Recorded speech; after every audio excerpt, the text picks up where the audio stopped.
longer the era of industry. We're in a technological era, fundamentally. The fascists, they have the resources, but we have imagination. We are making the tools to take back our sovereignty. When we make a giant fuck you to the system, it's breaking that stranglehold on the tools of power that's used against us. The fascists always use the narrative of we are the white knights in shining armor protecting against the threats. We come here and we move out the dark with pure whiteness. That's a false narrative because there is corruption in those castles. The real base of power lies with us. We are the darkness.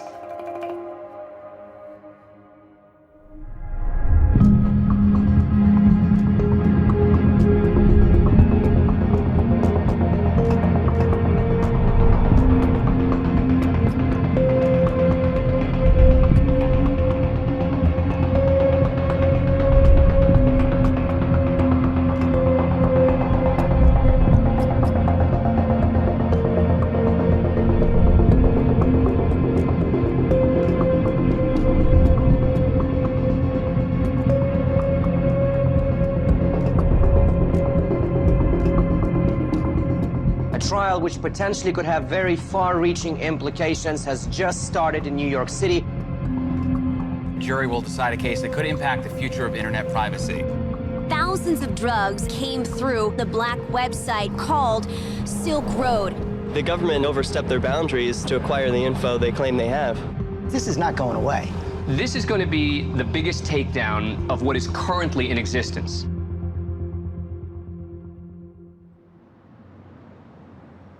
On January 13, 2015, a criminal trial began for the accused leader of the Silk Road, a black market in an area of the internet known as the Deep Web. The Deep Web is vast, thousands of times larger than the visible internet, what's called the surface web. But the Deep Web is not a place. It simply accounts for all of the unindexed content online, banking data, administrative code for governments, corporations, and universities. It's like looking under the hood of the internet. Over time, the Deep Web became inhabited by people of all types who wanted to use this terrain for privacy. This hidden area of the Deep Web is called the Darknet, and it's accessible with a software service called Tor, originally developed by the US military and now open source and publicly funded. And while law enforcement and the media have painted a picture that Tor and the Darknet are nefarious tools for criminals, it's important to understand that they are largely used for good by government agencies, journalists, and dissidents around the world.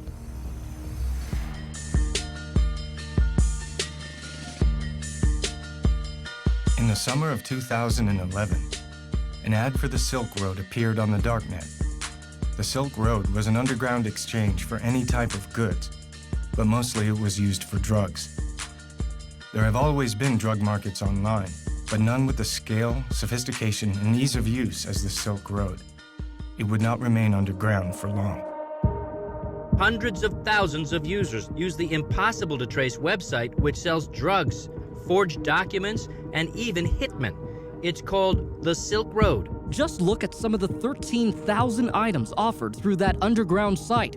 Ultra-clean cocaine, clean and real LSD, high-grade MDMA, also known as Molly, all with fast and free shipping. It generated roughly $1.2 billion in sales, with nearly 960,000 users, both buyers and sellers, in the US and more than a dozen other countries worldwide. YouTube videos like this one with 15,000 views tell anyone how to download an untraceable technology known as Tor that pulls data from thousands of computers worldwide to create this wide-open marketplace. This hidden internet is underpinned by a virtual currency called Bitcoin.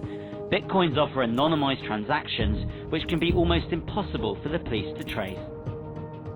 Heroin, opium, cannabis, ecstasy, psychedelics, stimulants, opioids, and here they are, suboxycodone and all of those, codeine, black tar heroin, you name it, they have it. They're all listed in the light of day. Unbelievable. The Silk Road's success was largely due to an innovative combination of Tor and Bitcoin. Bitcoin is a technology that uses cryptographic code to create digital currency. The sender transmits their Bitcoin code through a ledger called the blockchain to arrive at the recipient. Bitcoin is not perfectly anonymous, but if used carefully, it facilitates online purchases without revealing identity. Bitcoin was an ideal currency for the Silk Road because it allows for anonymity and is outside the control of banks and governments.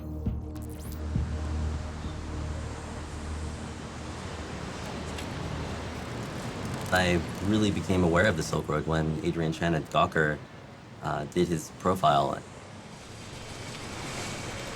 I think in a way, that story, as much as it documented the Silk Road, it created the Silk Road too. I mean, it drove so many people to the site. I think it probably was an order of magnitude increase in users on the Silk Road. So from that point on, I felt like I had missed the story, and I wanted the next big story on the Silk Road. But I was also just fascinated with the community that was, being created there. eBay doesn't have that kind of user community. This was like a really tight-knit movement of people. It was a fascinating thing just to lurk around in. It's a certifiable, one-stop shop for illegal drugs that represents the most brazen attempt to peddle drugs online that we have ever seen. It's more brazen than anything else by light years.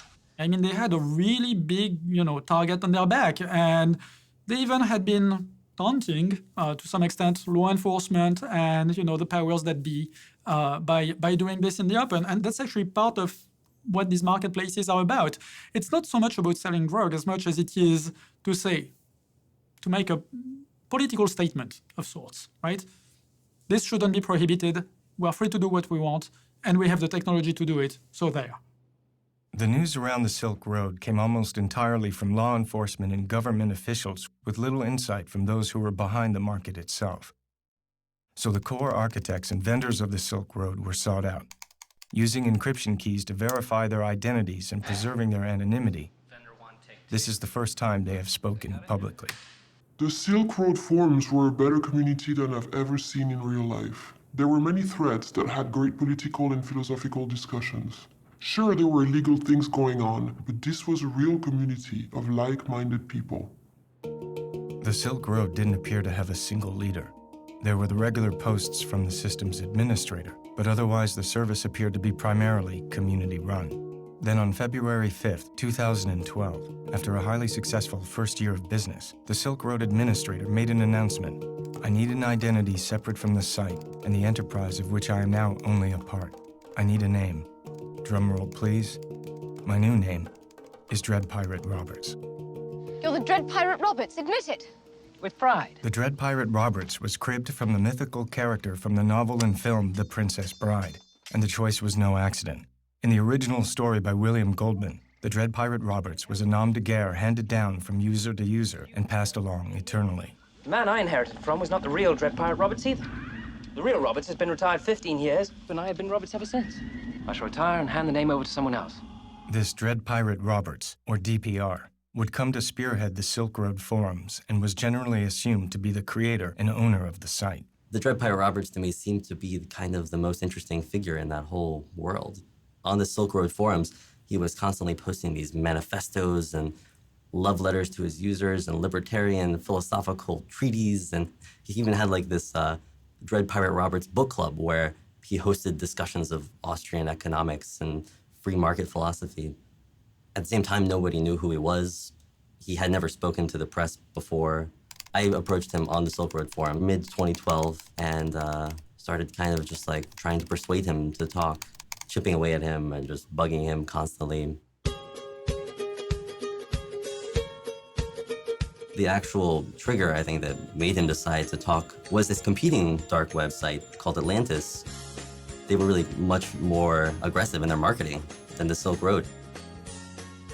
They put out this YouTube video advertising Atlantis as the new, better dark web drug site. So when I went back to the Dread Pirate Roberts and said, I'm going to do this story, it can either be about Atlantis or it can be about you, I think he realized that, he was a savvy business guy who realized he had to talk at that point. He did have a kind of political message that he wanted to get out, and I could see that in what he was posting on the forums. So I kind of played up to that, and I told him, like, I can be the vessel for you to talk about what the Silk Road really represents. And I think that appealed to him. So it took 8 months, but finally he did agree to an interview.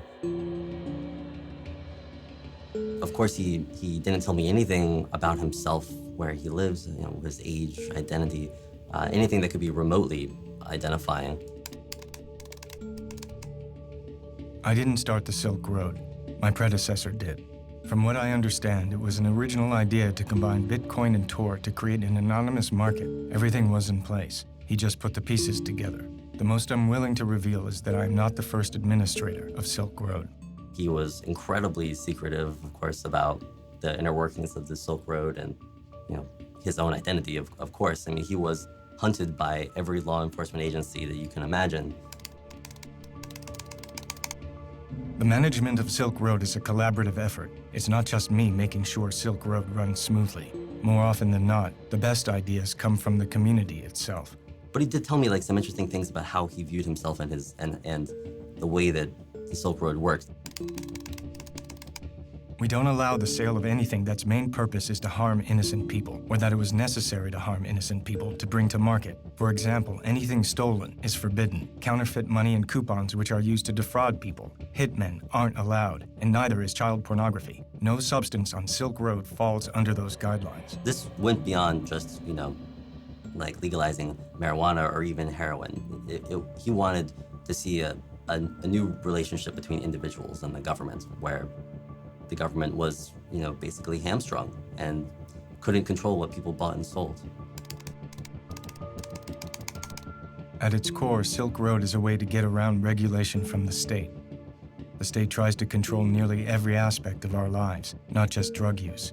Anywhere they do that, there's an opportunity to live your life as you see fit, despite their efforts. I guess I shouldn't generally say this kind of thing, but I really liked the Dread Pirate Roberts that I interviewed. I thought he was, you know, a really super interesting guy with a really coherent philosophy. He came across to me as this kind of middle-aged, wise man figure, you know. But not everyone on Silk Road believed in libertarian philosophy. Bringing an end to the drug war was the agenda that truly united the community. The huge reason why DPR put the website up and allowed the market to begin with and took the risk was because there needed to be a violence reduction in purchasing drugs, because it's going to happen. And the reason it's going to happen is because of the war on drugs.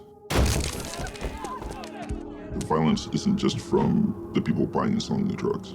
The violence is from the police departments and the federal agents prosecuting this war. And not to mention the horrendous violence that we commit overseas on people. I mean, we're the biggest bully on the planet when it comes to drugs. The fact that more than 50% of this country has said, you know, to the DEA, you know, we don't want you prosecuting this war anymore. They need to demonize drugs. The war on drugs is, you know, all about fear, uncertainty, and doubt. I could see that the Silk Road wasn't just another cyber criminal scheme. This was a guy who saw himself as the leader of a movement. One thing I've learned playing Dread Pirate Roberts is that your actions are sure to please some and infuriate others. But we can't stay silent forever. We have an important message, and the time is ripe for the world to hear it. What we're doing isn't about scoring drugs or sticking it to the man. It's about standing up for our rights as human beings and refusing to submit when we've done no wrong. Silk Road is a vehicle for that message. All else is secondary. The Silk Road functioned because the Dread Pirate Roberts was trusted. At any point, he could have shut down the Silk Road and run away with everyone's bitcoins. We've seen that happen with a bunch of other dark web businesses, but he didn't. And I think people believed that he wouldn't because they felt that he was a true believer in this kind of radically libertarian, crypto-anarchic philosophy that, you know, goes back to the cypherpunks of the 1990s. 25 years ago in the Bay Area, a burgeoning group of mathematicians, crypto-anarchists, and hackers began to meet in each other's homes. This tight-knit group came to be casually known as the cypherpunks. These original members were not socially motivated, but more concerned with the hard math of cryptographic technology and the broader philosophy of anonymity, individual liberty, and privacy. The government has this clear policy of access to all plain text, meaning whatever you're saying, they want access to. If it's stored on your hard disk, they want access to it. If it goes over the wire, they want access to it. If you are proxying speech for someone else, they want to know who it is. The cypherpunks were instrumental in the growing movement towards privacy and anonymity online, and they would pioneer the way into the hidden corners of the internet. Maybe the big turning point for the cypherpunks, I think, was WikiLeaks and Julian Assange and Jacob Appelbaum's idea of what it means to be a cypherpunk. You cannot trust a government to implement the policies that it says that it's implementing. And so we must provide the underlying tools, secret cryptographic codes that the government couldn't spy on, to everyone as a sort of use of force. In that a government, no matter how hard it tries, if the ciphers are good, cannot break into your communications directly. Force of authority is derived from violence. One must acknowledge with cryptography, no amount of violence will ever solve a math problem. Exactly. And this is the important key. It doesn't mean you can't be tortured. It doesn't mean that they can't try to bug your house or subvert it in some way, but it means if they find an encrypted message, it doesn't matter if they have the force of the authority behind everything that they do. They cannot solve that math problem. This movement is not about the destruction of law. It is about the construction of law. These are guys who want to create encryption tools that everybody can use. It's not just for the elite. It's trying to shift the way that the internet works to provide secrecy and anonymity and privacy to everyone. It's a much more populist movement. There is a community of people in the security and cryptography space who want to live in a world where the government cannot record their emails, cannot listen to their telephone calls, cannot see who they're spending time with. And they're trying to build tools. They're trying to build protocols and services that can facilitate that kind of anonymous and private exchange of information. I actually think this all comes down to wanting to live a free life. And the recognition, which really predates all technology, that an observed life is not a completely free life, that a zone of privacy is just a core human value. And the technology, to me, is just an incarnation of those basic human values. And I think that the people who are trying to build currencies that are free of tracking and government control and technologies that let you have a private conversation and those kinds of things are just people who are seeing that the technology can both enable and disable that space. There are more cypherpunks than ever before. They want to entirely cripple the government's ability to enforce law. They want cryptography to make the rules instead of law enforcement. Cody Wilson is a crypto-anarchist best known for developing the Liberator, a 3D printable gun that was downloaded 100,000 times in 2 days. When a group of baby boomers are told, okay, now 3D printers will print guns, they can do nothing but say, well, it's been nice living in the world I used to know. We want to question the very foundation, evacuate the very foundation that this order, moral, ethical, political, is founded. To see beyond good and evil and to allow something else to happen.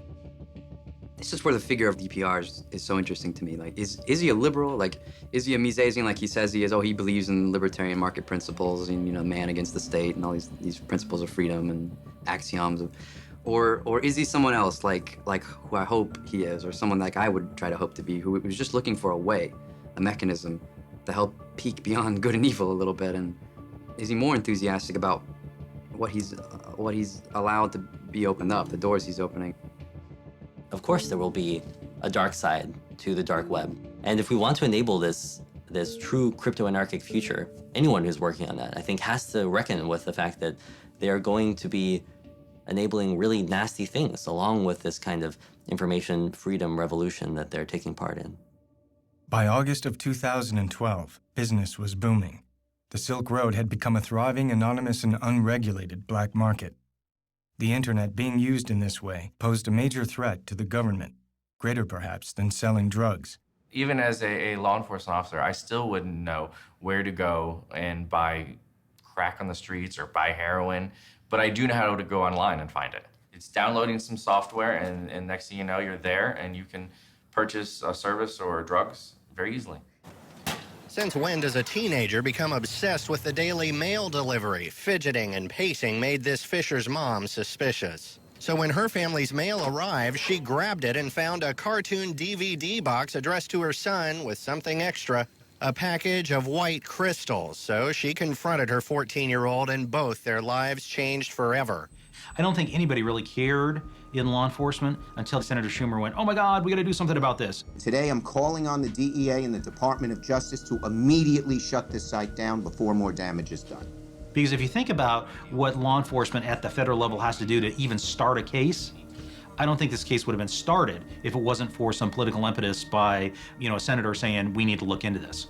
The FBI today shut down what it's calling the most sophisticated internet site in the business of selling hard drugs, including heroin, cocaine, and LSD. Anyone trying to log on to the website today found this notice shut down by the FBI. It was a sophisticated electronic smokescreen, and it took federal agents almost 2 years. They were able to infiltrate the site, that they made some of these purchases themselves using undercover identities. The secretive Dread Pirate Roberts was arrested in the most unlikely of places, this local public library in this San Francisco neighborhood. The FBI seized $3.6 million of Bitcoin's biggest haul in its 5-year history.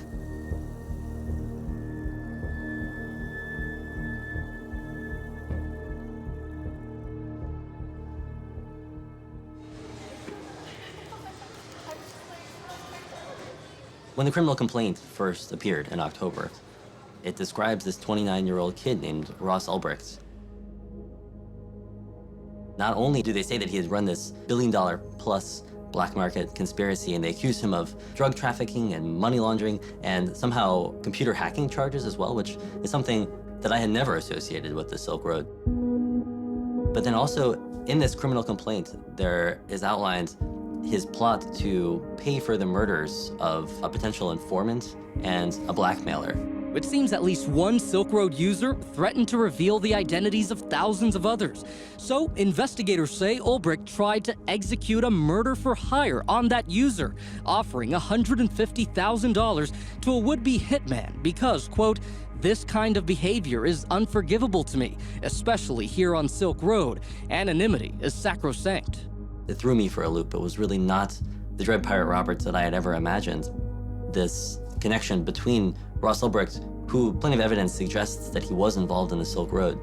They, after all, seized his laptop while he was logged in to the Silk Road. He was caught red-handed. But these two personalities, these two personas, do seem to be almost schizophrenic. It's so difficult to imagine that they are the same person. And so the FBI's whole case is based on the idea of if they can show that Dread Pirate Roberts is Ross Ulbricht? Right, that's the most important part, right? Because he was trying to hide his identity on the site as well. So the first thing they're going to have to do is definitively link him as the person who runs the site.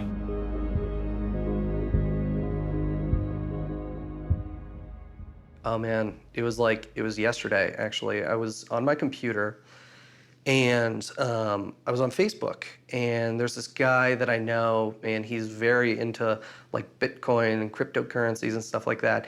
And he posts this article, and it says, Ross Ulbricht arrested. And I pull up Lynn's GChat, and I'm like, what is going on? Like, why is I looking at Ross's picture, about being arrested? What is this? She says, we don't even know. We're leaving Costa Rica right now. I mean, they were on their way, but blew my mind. I mean, totally blew my mind.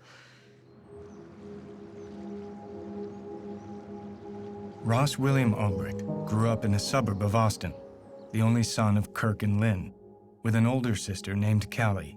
It's a loving, tight-knit, middle-class family. The Ulbrichts earn their income from properties they built and rent on the Costa Rican coast. Ross was an avid outdoorsman, an Eagle Scout like his father, and displayed an early aptitude for math. Ross earned a full scholarship to the University of Texas at Dallas, studying physics. He graduated in 2006 and then won another full scholarship to Penn State to pursue a master's in material science and engineering. It was at Penn State that Ross began a deep interest in libertarianism, particularly the work of Ludwig von Mises and the Austrian School of Economics. Yet by 2009, having completed his master's, Ross seemed to be having a change of life plan, telling his mother he no longer had an interest in pursuing a career in science and instead wanted to become an entrepreneur. Ross moved back to Austin and opened his own used book company, Good Wagon, donating a portion of the proceeds to an inner-city youth program and to a prison literacy project. I remember him saying when we had coffee, the last time we saw each other, I remember him saying that he wished he had joined a fraternity in college. And I remember saying, well, that's surprising. You know, I didn't really understand that perspective. And I just remember him thinking, well, he focused a lot on his studies in school and maybe didn't create the social network that he was looking for in school. But as far as where we saw each other going or where we saw ourselves going, I think we both had a strong desire to be in control of our destiny. You know, again, like when he started the book company, totally natural, not even something that I would have questioned, where there are a lot of people that would never start their own business. But for Ross, sure, you know, why not? But the business floundered, and Ross eventually shut it down. And if a post on his LinkedIn page was any indication, Ross had experienced a kind of epiphany on the next way forward. Albrecht wrote, "Now my goals have shifted. I want to use economic theory as a means to abolish the use of coercion and aggression amongst mankind. To that end, I am creating an economic simulation to give people a first-hand experience of what it would be like to live in a world without the systemic use of force." From this moment in late 2010, Ross became something of a free spirit, eventually leaving his parents' home in Austin to live with his sister Callie in Sydney, Australia, and then returning briefly to Austin. Throughout this period, as far as his family knew, Ross's means of employment was working on freelance projects in computer finance. I am Renee Pinnell, age 29. Today is December 6th, 2012, and we are in the Jewish Contemporary Art Museum, and relationship to partner is best friend. So Ross, how did you come to live in San Francisco? You twisted my arm until I said, fine, I'll come. I get a phone call from Renee. "Ross, call me up. I got an opportunity for you." I'm like, okay. And he's like, "Yeah, I'm doing this startup here in San Francisco. I want you to be a part of it." The more I thought about it, and the more he laid out the pros and cons, the more it all just seemed like cosmic and the right thing to do. So, yeah, I bought my ticket, and 2 weeks later, I showed up at his doorstep. As Ross Albrecht was making his way from Australia to Austin, and eventually to San Francisco, the Silk Road was online and growing steadily. So naturally, it sparked the attention of federal law enforcement, and specifically the wing of the DHS, called Homeland Security Investigations, housed in the old Customs House in Baltimore, Maryland. You have postal inspectors in Seattle and Customs and Border Protection intercepting mail shipments coming from overseas, full of drugs, full of currency. And one thing that happens is they all lead back to the Silk Road. And you have a number of independent investigations sort of cropping up around the same time frame, following different leads, but all leading back to the same place. At the same time, the New York Cybercrime Division of the FBI began their own investigation, headed by Agent Chris Tarbell. And there were people essentially online 24/7 as part of the team that was monitoring and gathering even just a little bits of evidence. Informants were activated. The site was crawling with law enforcement posing as vendors and buyers from the very beginning of Silk Road's existence. In early 2012, HSI partnered with Tarbell's FBI investigators as well as the DEA to mount an undercover operation called Marco Polo with the intention of penetrating the inner sanctum of the Silk Road. I had a package seized from China in January 2012 and thought nothing of it. I'd get business as usual, which was a stupid move. Fast forward to June 28, 2012, I was raided by ATF, DEA, Secret Service, local police department, and even a postal inspector. I was not detained. Rather, I was held in a van outside for what they call investigative detention. They kept me out of jail. I was never booked or charged because my seized computers were more useful to them if I was not behind bars. I'm also assuming they did this with a number of Silk Road vendors to get a sort of organized crime ring of their own. The operation gained traction when an undercover agent using the vendor name of Nob was allegedly able to establish direct communication with the Dread Pirate Roberts, which would lead to a shocking turn of events. Nob complained to DPR about the small fry nature of most deals on the Silk Road. It really isn't worth it to do below 10 kilos, the agent wrote.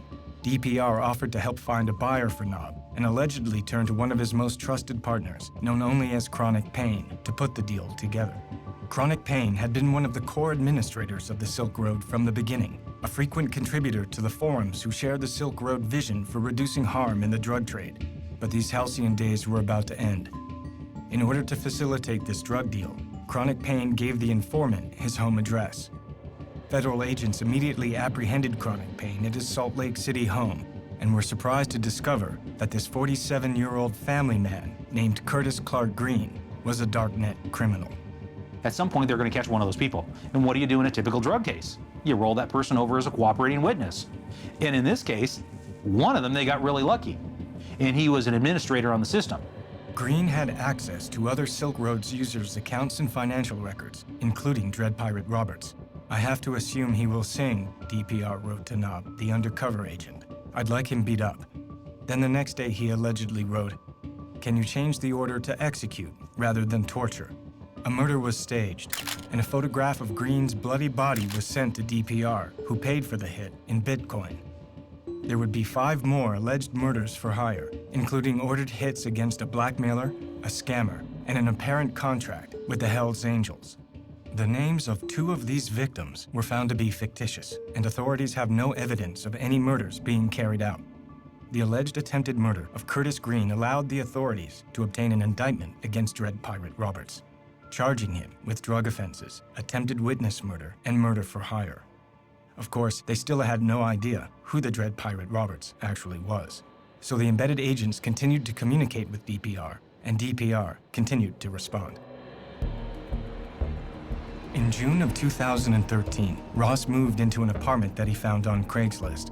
Allegedly, he did not give his roommates his real name and was known as Joshua Terry.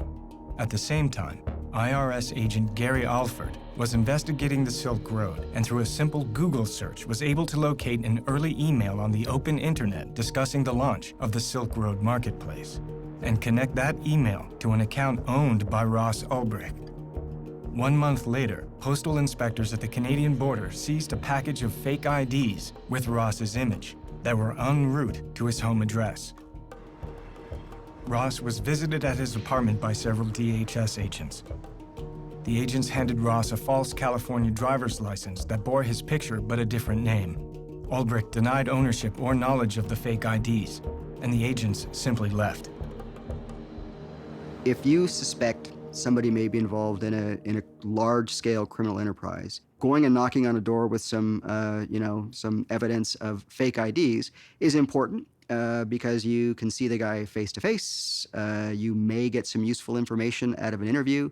You may or may not want to take him into custody on the spot.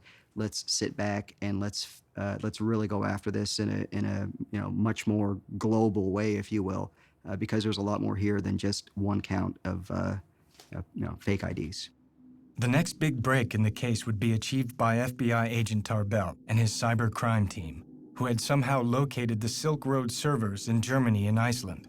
How these hidden servers were found has been a matter of controversy, but the FBI had their own copy of the Silk Road server, and now they hope to finally unmask the Dread Pirate Roberts. And I decided that there was a flaw in this setup somewhere. I couldn't quite put my finger on it, but there was a flaw, and I called up my partner, said, there's a flaw, we've got a limited amount of time, we need to make our money and get out now. Over the course of a year, a Chicago-based agent from the DHS named Jared Deryagian had been embedded in the Silk Road, now posing as a high-ranking moderator named Cirrus. With both the evidence connecting Ross to the launch of the Silk Road and the incident with the fake IDs, Ross became one of the primary suspects. On October 1st, in a coordinated effort between Deryagian from the DHS and Tarbell's FBI squad, a sting operation was launched. According to Deryagian's testimony, he staked out Ross's new residence, and using his pseudonym of Cirrus, Deryagian initiated a conversation on the Silk Road with DPR. Moments later, Ross went to the Glen Park Library, apparently to use their Wi-Fi, and when Deryagian saw that DPR was logged back into the Silk Road, he gave the order for Tarbell and his squad to move in. It's an excitement that you couldn't even buy off Silk Road. All the drugs you could buy on the site, it's not the same exciting as catching the guy. It's an adrenaline rush. Ross was apprehended before he could encrypt his laptop. He was allegedly logged into a Silk Road administration panel for customers needing DPR's attention. He was a dream for drug users because he was very technically adept and he was able to hide both the website that he put together and the actual sales of illegal drugs that the drug sellers would make on his website.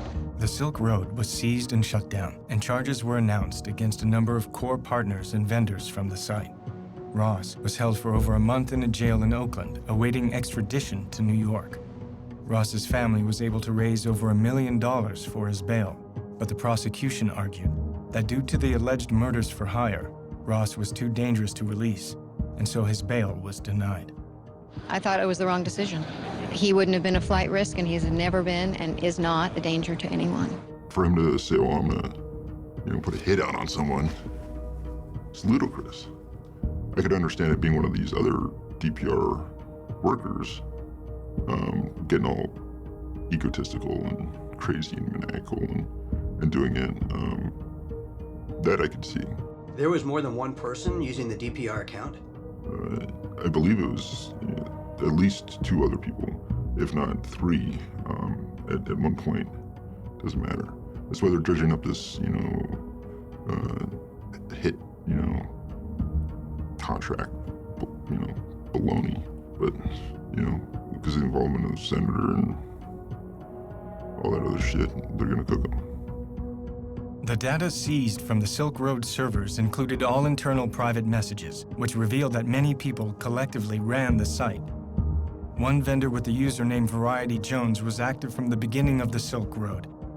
Jones gave many of the orders for running the Silk Road, even instructing the systems administrator to create the Dread Pirate Roberts persona.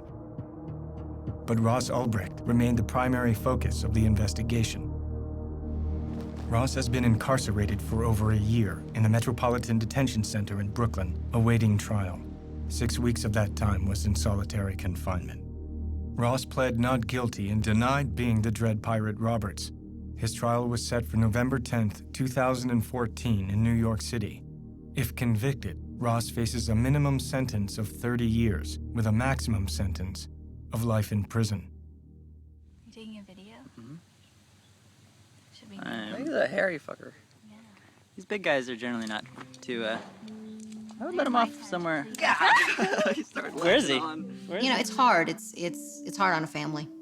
It really is, especially when you love that person so much and you believe in them so much, and you have such a daunting Goliath of an opponent. It's challenging. It's kind of like a death in a way when you go like, no, that can't be true, and then you're like, oh yeah, it's true, and you go through that kind of shock. His dad, my husband, of course, he's trying to keep our business going, so we have livelihood, and his sister is in Australia, and she's been helping too from there. I'm Ross's sister, and I can tell you he has been a man of his word and honor all his life. I was shocked to hear the news of his arrest, but felt even more dismayed at what the media was writing about him, not even knowing him. I read things by people who don't have a clue who Ross really is. He's been tried and convicted in the media. Nothing has been proven at all. I don't know what's happened to the presumption of innocence in this country, but it is a constitutional right here that we are innocent until proven guilty. Ross sent me this picture of himself about a week ago. It was taken a couple weeks ago in prison. I guess sometimes they go around and take pictures for the families. He is doing well as can be expected, of course, under the circumstances. And finally, after 5 months of delays, he has had access to the discovery, the evidence that the prosecution has. And so he's been working very hard going through that. We are asking the prosecution, how did you find the server? And they're not saying. We have to know how they found the server in order to see if Ross's Fourth Amendment rights have been violated. And how would anyone know if the evidence had been tampered with or anything else if it's not revealed how they found the server? There were 14 searches and seizures in this case, which is a fishing expedition into a person's total property, unlimited rummaging through all of their things to see what they can find. When the criminal complaints first appeared in October, I think the supporters of the Dread Pirate Roberts and the Silk Road just scattered because suddenly this thing that had seemed like an idealistic community built around nonviolence and, libertarian free commerce suddenly seemed instead like this bloody criminal conspiracy. And a guy who probably otherwise would have been a kind of political cause celeb who would have had all of these supporters calling for his freedom, instead was treated as an immediate pariah. He was seen as a criminal. So there's a lot of circumstantial evidence, if you want to call it that. There's a lot of technical bits and pieces involved. It got really crazy in the middle of that. It's sort of, one thing is taking down this online drug market, another thing is pinning a number of murders for hires on top of it. It just seems really, really far-fetched. The 29-year-old seemingly clean-cut entrepreneur was living a secret life as a digital drug lord. They're claiming that he's living in a manner of a head of a cartel. The distinctions between Ross Ulbricht and the head of a cartel, you don't have to see too many movies to recognize what the differences are here. Then when the indictment finally came out, there were suddenly no charges around these murder-for-hire accusations, only the drug trafficking and money laundering and computer hacking. They had 6 charges. They used them against him to deprive him of bail. And yet 2.5 months later, the prosecutor didn't indict him. What they did instead was they called it an uncharged crime. Well, if something's a crime, don't you charge someone for it? And if it's not a crime, why is it there? Because it's prejudicial to a jury to have that sitting there, unproven, just smearing him. The portrayal they want is of someone who they can present to a jury as not having redeeming value. It's a way of poisoning the atmosphere so that the jury doesn't focus on the allegations, but focuses on this atmospheric that the government has created that in some sense is a diversion, appealing to the emotional aspect of it, so that if the proof is weak, the benefit of the doubt doesn't go to the defendant where it belongs under the presumption of innocence, but it goes to the government because, hey, there are these awful things lurking out there which aren't part of what we're supposed to find. The government doesn't have to prove them beyond a reasonable doubt, but they've injected them in the case in a way that is toxic to a impartial evaluation of what the evidence is on the charged crimes. So people come in with a preconceived notion, and that's halfway there to guilt. Previously, the murder for hire was in there as a charge, and then it was dropped. But it's not gone away. It's included as what they call an overt act in the conspiracy and to sell drugs. And so they actually made it one of the things to support the larger drug conspiracy, to either get at trial or get him to plead. It seemed like this bait and switch that the government had accused him in this almost informal way of murder, so that when he was charged with these nonviolent crimes in the end, he would still be seen as a violent criminal. I think that has really been effective in coloring the portrait of Ross Ulbricht. Ever since Ross's arrest, he and his best friend Renee Pinnell have remained in regular contact. Renee declined to give substantive interviews to the press for fear they would be used against Ross in court, but agreed to answer questions via email.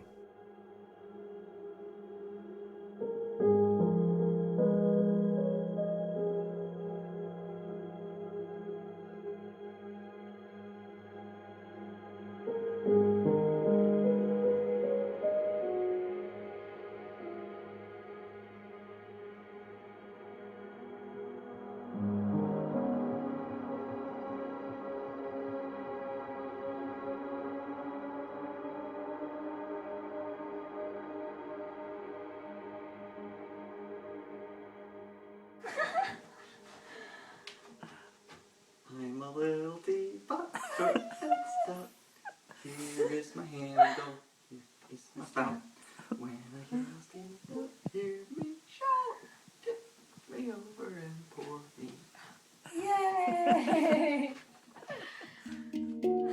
Because of the severity of the charges, Ross was not able to grant an interview from prison, which left only a scattering of his personal photographs and movies. But from the exhaustive discussions with friends and family, and the public knowledge of Ross's trajectory, from physics and engineering major to running a small homespun bookselling company, it was difficult to understand how he could possibly have been the sole mastermind of the Silk Road, a vast and complex internet service with over 1 million users worldwide.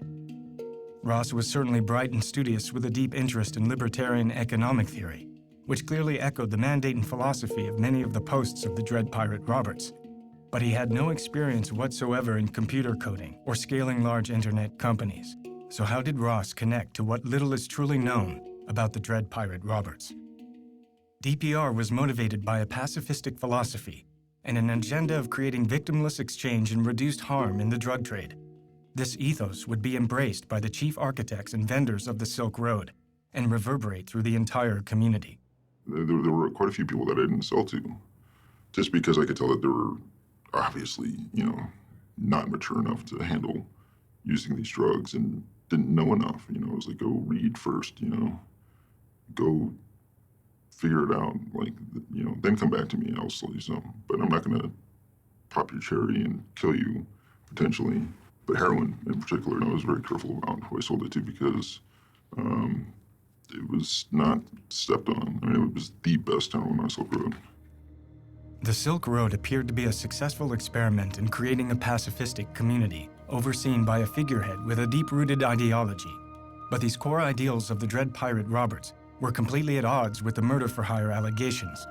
Did DPR become corrupted and turn his back on the mandate of nonviolence and harm reduction? Were there other people using the DPR account who were responsible for these actions? Or was there some other truth behind these alleged murder hits that produced no victims?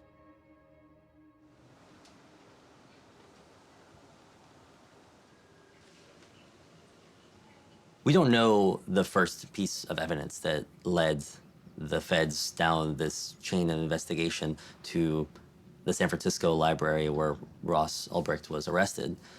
All we know is that at some point they located the Silk Road servers in a data center in Iceland and imaged them. They copied all the data off of them and seized them. But we don't know how they found those servers. The whole idea of the Silk Road was that it ran as a Tor hidden service, which means that Tor protected its physical location and made it very difficult to locate the computers that ran it. So the mystery of how the FBI or the DEA or possibly the NSA located those servers is still unsolved. And in fact, hasn't been mentioned in any of the legal documents surrounding Ross Ulbricht's trial. I think his defense has seized on this as something that the government doesn't want to talk about. And if that's the case, then it does raise these Fourth Amendment issues of can the government use essentially hacking techniques to dig up evidence on a criminal suspect? And if so, what kinds of warrant do they need? If, in fact, there was some kind of violation of the Fourth Amendment in that initial part of the investigation that really was the first clue that led them down this entire chain to the arrest of Ross Ulbricht, it could be a giant problem for the prosecution that then taints every other piece of evidence that they found subsequently. The government has prosecuted other people for doing essentially what the government did here, which is trying to get underneath the public face of a website. And they have alleged that getting at information that's not supposed to be publicly accessible by sophisticated computer inquiries or activities, that is a violation of federal law. So here, and that's why they always say, we didn't do anything wrong, we didn't do anything violation, but they really know what's at stake here because they've actually prosecuted people for the same thing. And the government's affidavit, the affidavit from Agent Tarbell about how they got to the Silk Road servers has been met with incredulousness by the internet community. The Tarbell Declaration, to put it politely, seems vaguely disconnected from the truth. Depending on which security expert you ask, you will get it's vaguely disconnected to the truth to something filled with it is a massive pile of bovine excrement. What Tarbell's story was is he was typing away his computer, visiting the Silk Road website, and the CAPTCHA was transmitted in the clear, and he somehow saw the IP packets go directly to the server. And so he then connects to that server and gets the CAPTCHA. Game over, they found the back-end server.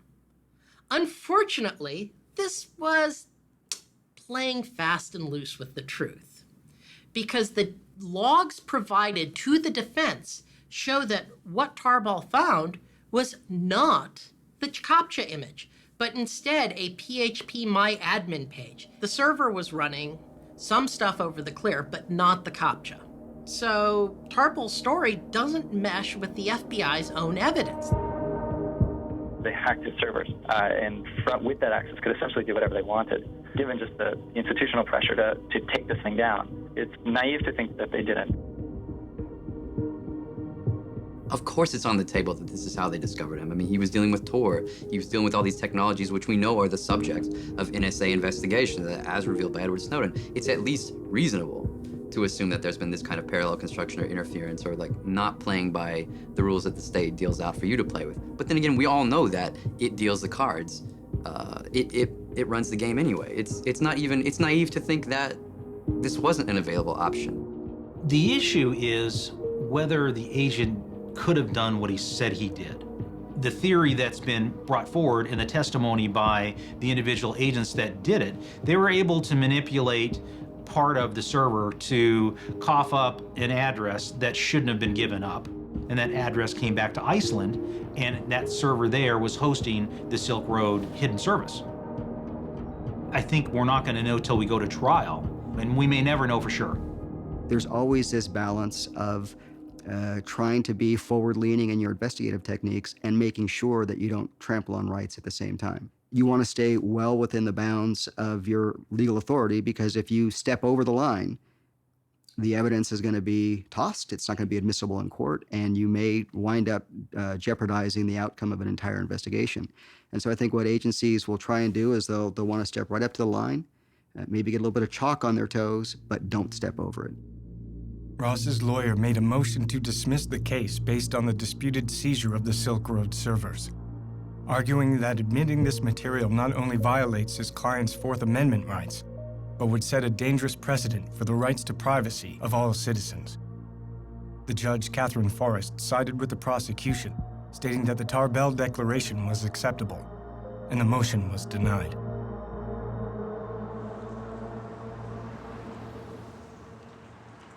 Search and seizure law in the digital age is really doesn't have the limitations on it that it does in the physical space.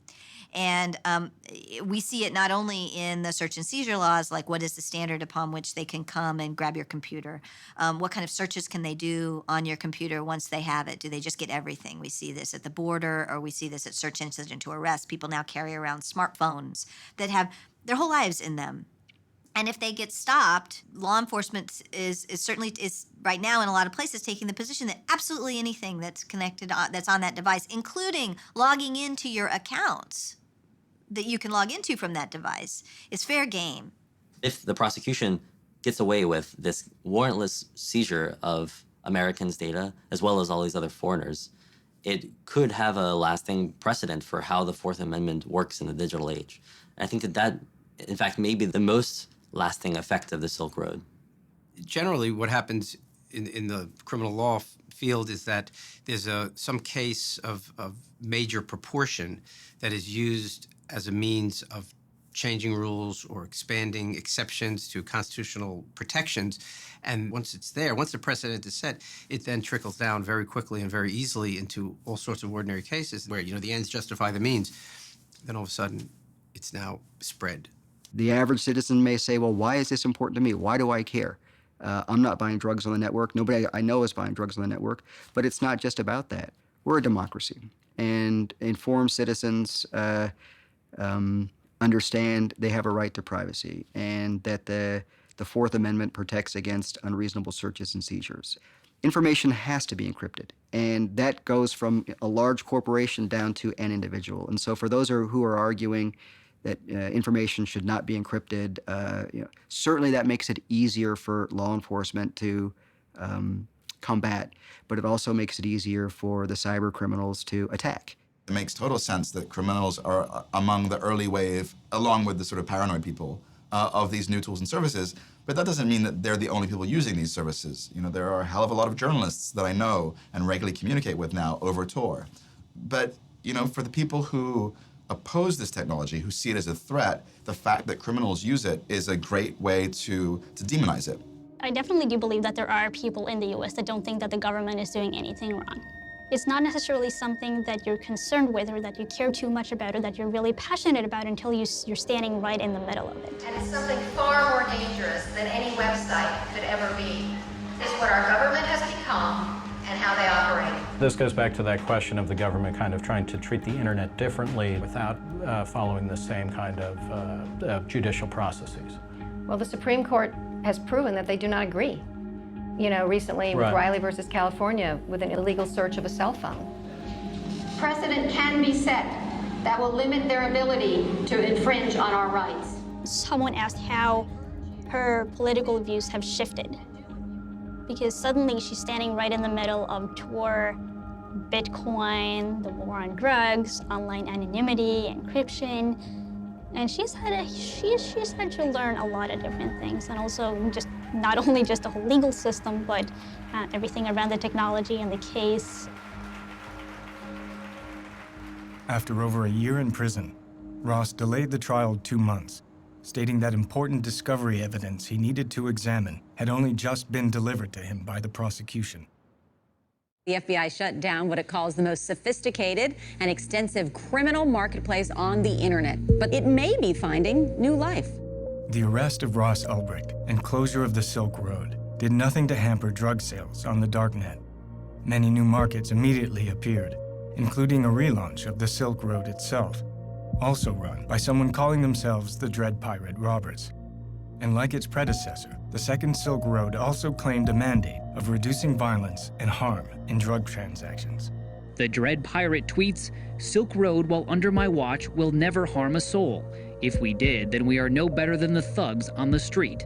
The new Dread Pirate Roberts told me that he knows he can't be around forever, and when he's gone, he's confident someone else will step up and fill the void. You could take down the man, but you can't take down the idea.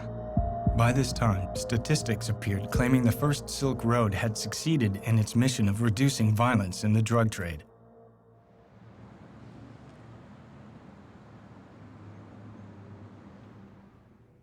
While I was with the Baltimore Police Department in the early 2000s, I had 2 city officers in uniform killed by drug dealers on the street. And there was a family of 7, a Dawson family on Preston Street. They were killed by one drug dealer in one night, mother, father, and 5 kids. And so as the years in the early 2000s start moving along, I'm continuing to think about this from a place of violence and beginning to realize that our policies of drug prohibition were actually counterproductive to public safety. The one thing that I signed on for to improve, to better public safety in our neighborhoods, was making it worse. And I found a large number of police officers and judges and criminal prosecutors and DEA agents and FBI who think the same way. If Baltimore moved from street corners to online services, oh my God, you know how many fewer shootings we would have every year, which equate to fewer homicides? Number one, it removes the buyer from the back alleys and from the street corners and from those dangerous places of dealing with the seller. Buying it over the internet where it's delivered to you removes you from that scenario. One of the interesting things that having an online market does is that it makes sellers much more accountable to buyers. And one of the really interesting innovations is the whole review system, where buyers can review the sellers and the items that they bought from these on these marketplaces. And what that does is it makes sellers more accountable, and it gives buyers a way to assess both the quality, the purity, and the potency of the drugs they're getting. It makes these transactions much more safe for the buyers. But we're shutting them down, attempting to shut them down, because we will never shut them down. We've been at this drug war now for over 4 decades. And what has happened since then? At the beginning, it was just the cartels and organized crime making a ton of money. Today, they make globally $322 billion off of this industry. Corporate America is also now in the game. Private prisons, okay, Corrections Corporation of America. About a year ago, they gave out $675 million in dividends to their shareholders. Drug testing companies, it's now become a multi-billion-dollar industry. And who gets tested? Those who are in prison or under the control of our criminal justice programs on parole and probation. So corporate America's making a lot of money. What about law enforcement? Law enforcement's making a ton of money.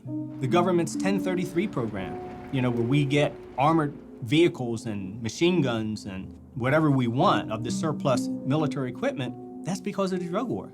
over the years, we've seen these huge bureaucracies build up around the drug war, around prosecuting the drug war. You've got the Drug Enforcement Agency, you've got the Office of National Drug Control Policy. So a lot of the opposition is just rooted in self-interest among places like the FBI and the DEA, where if you're telling somebody who's been in the FBI for 30 years that drugs are no longer a priority, that's an existential threat to them. That kind of takes away their whole reason for existence. You really have to think about the danger of some of these drugs, the severe danger of addiction, the havoc that it reaps on families and children and careers. And so to say that we need to step back and liberalize, well, that's one approach you can take, but then you've got to look at a cause and effect. If we do this, what are the second and third order effects? The FBI, our federal government, they're going to go in and they're shutting these places down. You know what? New ones just open up. Because there's so much money to be made, they'll continue to open up. And it's just a dog chasing its tail.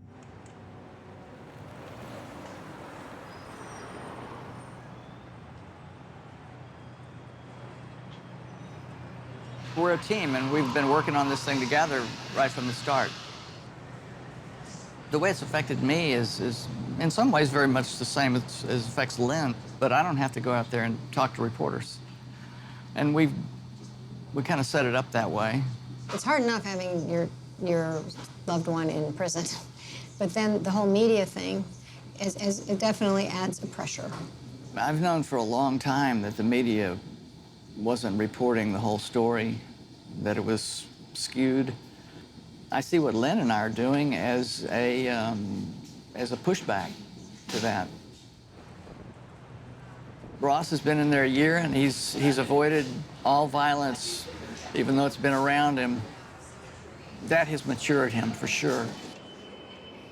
The fact that he's come out of this unscathed so far speaks volumes. He seems serious. There's a lot at stake. He's feeling good that we got the extension. He had this mountain of stuff to go through, and I felt like he was running out the clock. And now they have that extra 2 months has been essential, is the word he used. And so I think he feels that he's much more prepared and ready. Yeah, he says he's ready for trial. He's ready to go in there and win. I have also matured in this last year, matured in my thinking about ethics, politics. When I became more and more aware of what the drug war was doing, the tragedy, so many people have been victimized by the drug war. It's a giant mess, and it's a story that needs telling. And we've got a pulpit, in a way, to tell it from.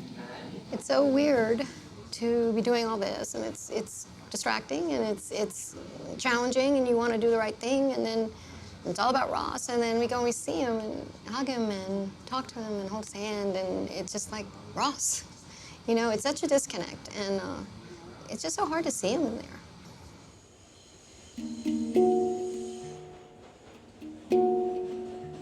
Being in the prison visiting, it's a very emotional experience because there are all these families there, and they get to see their loved one 1 hour a week. And so they're soaking each other up, and you're in a room of 150 people sitting side by side, tight packed, and there's just all this emotion saturating the atmosphere.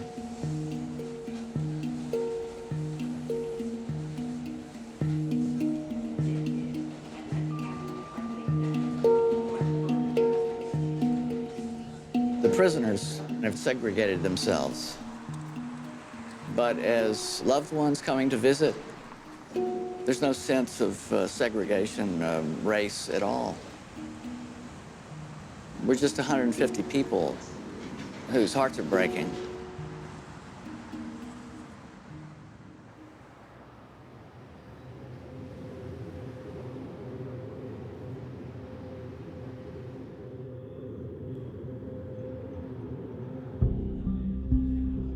Of all the Snowden disclosures that have come out to date, the one that will have the greatest long-term impact is the revelation that the NSA has been subverting cryptographic standards and making the internet less secure.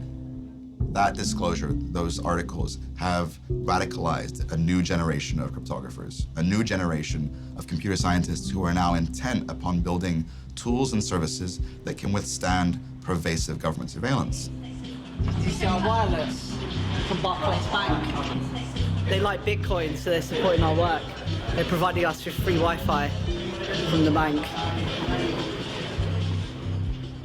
In the fall of 2014, as Ross was preparing for his trial, a group of hackers, programmers, and activists met in a squat in the center of London. This gathering represented the next wave of the darknet, developing new and evolved cryptographic tools that would not be so easily shut down.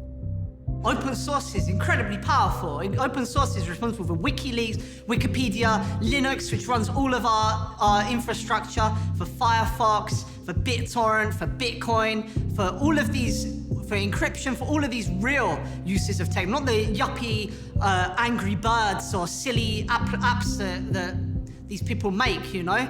Open source is also an example of how we can organize economically, an example for the future.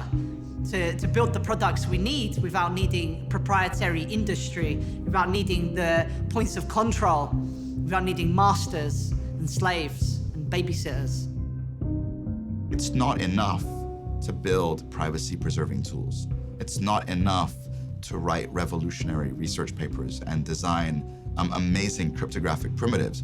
You have to get them into the hands of the users.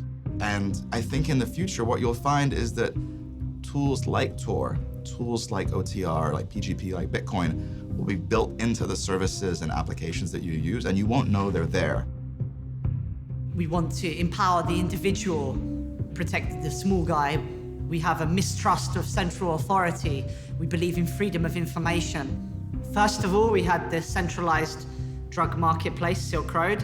The governments went and shut that down, and then upsprouted dozens of different centralized drug markets, and in a game of whack-a-mole, they shut down one and now there's dozens, and now we're entering the realm of decentralized drug markets with no central operator, no central point of control. What are they going to do? They're going to continue to do these kinds of things, and even if it's a distributed network, peer-to-peer is worked continuously by the state and local law enforcement agencies, and they arrest people every week. On November 6, 2014, law enforcement agencies around the world launched a coordinated effort called Operation Onimus, seizing hundreds of darknet sites, including the relaunch of the Silk Road. Bruce Schneier, the cryptographer, once said to me, you know, in this cat and mouse game, the mice will win in the end, but the cats will be well fed. I think that that's the way to see it, that this game is going to continue forever. They're always reacting to us. And which is fine, but once they've reacted and they've shored up and they've figured out, you know, those are the new defenses, you're not getting past this one, we just get to sit there and pick at it and get around it again. We're always going to win. We're always going to win. There's a reason the Silk Road was so powerful, and I know the cryptos now are writing the kind of automatic Silk Road. Amir helped do this. This is now the peer-to-peer model where there's no one individual administrator, and seeing that as the weak point. Technically speaking, this is all correct, but there's something kind of, I don't want to make him a hero, like a, don't want to say that he's a hero, but DPR recognized what was at stake, and he was willing to do the things that most of the libertarians weren't willing to do because he was serious about, I think, what the Silk Road meant. 3 weeks before the trial, the issue of the murders for hire suddenly resurfaced. The prosecution announced that due to these allegations, they would not allow Ross's defense to know the identities of their witnesses. The defense responded that using these uncharged crimes in this manner was prejudicial. A hearing was called to resolve the matter. The judge ruled that some of the witnesses won't be made available to the defense until right before the trial. It's based on her saying that Ross might intimidate or even murder people from jail.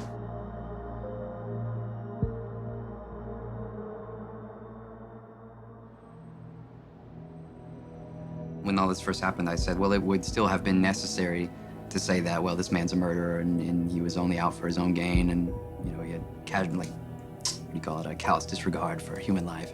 It's necessary to paint a figure that way rather than to make him, a martyr of the war on drugs. I think that's just good planning.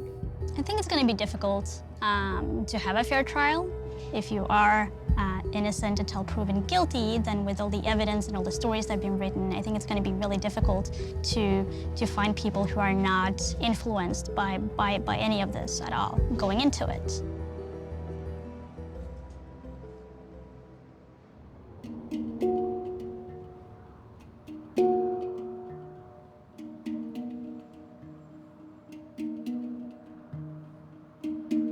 The day before the trial, Ross provided a written statement. It was the closest anyone would get to an actual interview.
Ross Ulbricht went on trial today. The jury will decide a case that could impact the future of internet privacy. Good evening to you. Opening arguments taking place today, and the first witness took the stand and actually just got off a few minutes ago. A Homeland Security investigation special agent who testified saying thousands of envelopes of drugs I think everyone was surprised that Ross Ulbricht and his lawyers took this to trial in the first place instead of just taking a plea deal like pretty much everyone expected. And today we saw why, which is that they've actually got a pretty compelling alternate narrative of how this whole case is played out. The story that Draytel is telling, that Ross did create the Silk Road, which is an amazing admission to begin with, and that the real operator of the Silk Road, the Dread Pirate Roberts, framed him. It's a kind of theory that I'd never heard posed before, that instead of Ross being the Dread Pirate Roberts, he was framed by him. But in many ways, it's something I should have expected because it's what the Dread Pirate Roberts told me when I interviewed him in July of 2013, that he didn't create the Silk Road, that he had inherited it from its creator, kind of like a business acquisition. The FBI has told me that that was Ross Ulbricht lying to me.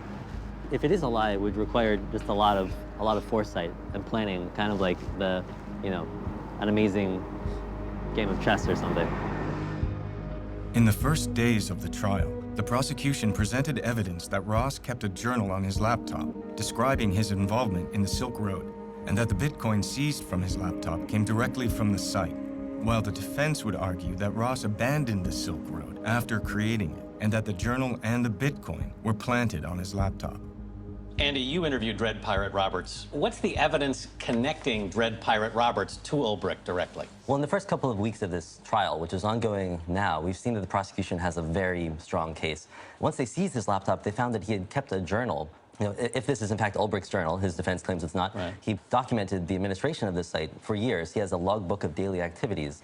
So this is a really tight case. It's going to be very difficult for Ulbricht to squeeze out of it. Underneath in the deep web, we have an area where this young man, according to the government, has made a decision that he's going to run an illegal drug empire. And we need to stop you. Swift and certain prosecution and ultimate certain punishment. As the trial continued, Draytel planned to reveal the government's own evidence showed they suspected multiple people of running the Silk Road. During his cross-examination of DHS agent Deryagian, Draytell was able to expose that the agent had long suspected another person to be the Dread Pirate Roberts, going so far as to seek a warrant for this suspect. The prosecution protested this entire line of questioning on the grounds that it was hearsay. The judge sided with the prosecution, and Draytell was no longer allowed to question government witnesses about alternate suspects that came from the government's own evidence. When the time came for Draytell to begin his defense, he intended to use expert witnesses to explain that the complex technology behind encryption and cryptocurrency made it difficult to prove that the journal and the Bitcoin belonged to Ross. The prosecution objected to these witnesses, claiming they should have been made known earlier in the trial, and they were not necessary for the jury's understanding of the case. Once again, the judge sided with the prosecution, stating that this case did not require specialized knowledge. Without expert witnesses, and unable to pursue the government's own evidence of an alternate DPR, Draytell's entire defense was effectively blocked. The trial ended abruptly the next day.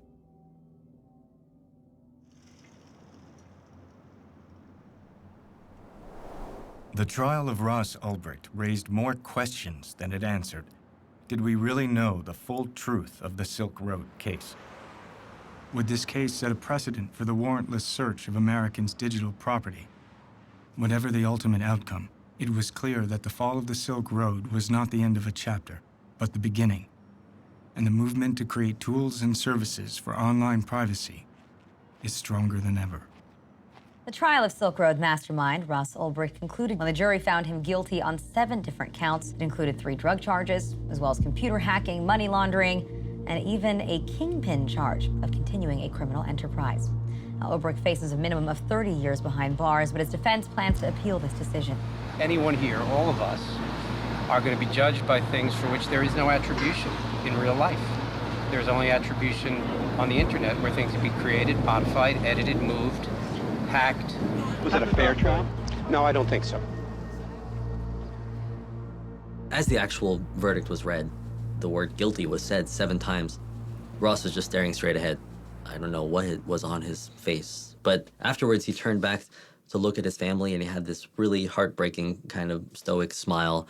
And he wasn't crying, but he was just blinking hard. And then as he was led away, his mom said, "This is not the end." You know, that was it. The evidence against Ulbricht was so powerful, and Draytell's strategy had been to try to cross-examine every government witness and to pull out his alternative story through that cross-examination. And when the judge essentially shut that down and said, you have to limit your cross-examination to the scope of the government's initial questioning, that really prevented him from telling any other story. We have a much more informed perspective than the rest of the world. We have meetings that we've had with Josh through the last year and 3 months, regular meetings. We know about how he felt like he might win the case in cross-examination. We know that the government, that his witnesses were blocked from testifying. We were in the courtroom and we saw what happened and the travesty, the appalling obstruction of justice that happened. There was 5,000 pages of government evidence to do with one witness alone, Jared Dragan. None of that was allowed. 5,000 pages, and it was dumped on the defense 10 days before trial. Another 2,500 pages for other witnesses was dumped on the defense a week before trial. And it was full of exculpatory evidence favorable to Ross that was not permitted to be used. All this great, huge field of evidence that came out in the 3,500 material a week before trial that was that would help prove Ross's innocence was excluded from being brought out in the courtroom. It would have been a whole different case. This was the trial that didn't happen. The trial just didn't happen because it was only the prosecution's narrative that we heard. So then what about the hacking of the Silk Road servers? What about the precedent issues of the case? We didn't get that far. We didn't get to even have that kind of public hearing where the FBI has to say how they did it, and then we get to decide whether that was legal or illegal. That's maybe the most frustrating thing about this case from a legal point of view, is that American law enforcement hacked a foreign server, I believe, and they didn't have a warrant, and they completely got away with it, and nobody even gets to ask any questions about it. How's Ross through all of this? He's an amazing guy. You know, he's handling this so much better than I would have. I don't know how I could have taken what he's put up with and been subjected to in this last year and 3 months. And we pray that his spirit won't be crushed by this. It seems that Ross conceived of the Silk Road, that he ran it for its entire existence online. I actually accept that the government has proven that. But Ross Ulbricht is a fascinating character. He invented this brilliant thing. He had principles. He wasn't just a cybercriminal. He wasn't just a drug lord or a kingpin, as he's described in these charges. He was also an idealistic guy. And I'm going to be conflicted about both the kind of virtue of the Silk Road and of Ross Ulbricht as a person, I think, for the rest of my life. I'm not going to be able to come to a conclusion about this.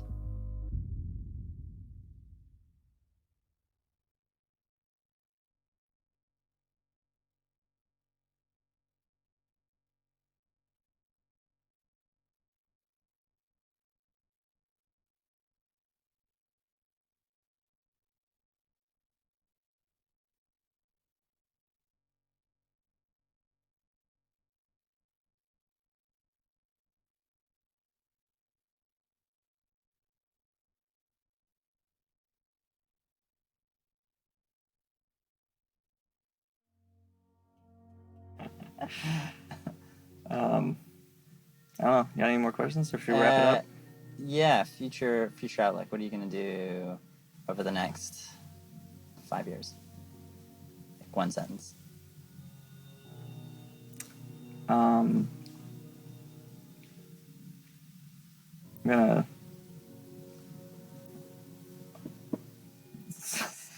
I'm gonna do a few things. So one sentence isn't enough. Damn it. But I want to. Pretty sure I want to start a family in the next 5 years. Nice. Okay. And just make more friends and close people I love. Yeah, I want to focus on being more connected to people. Very good. And 20 years. 20 years. I want to have had a substantial positive impact on the future of humanity by that time. You think you're gonna live forever? I think it's a possibility.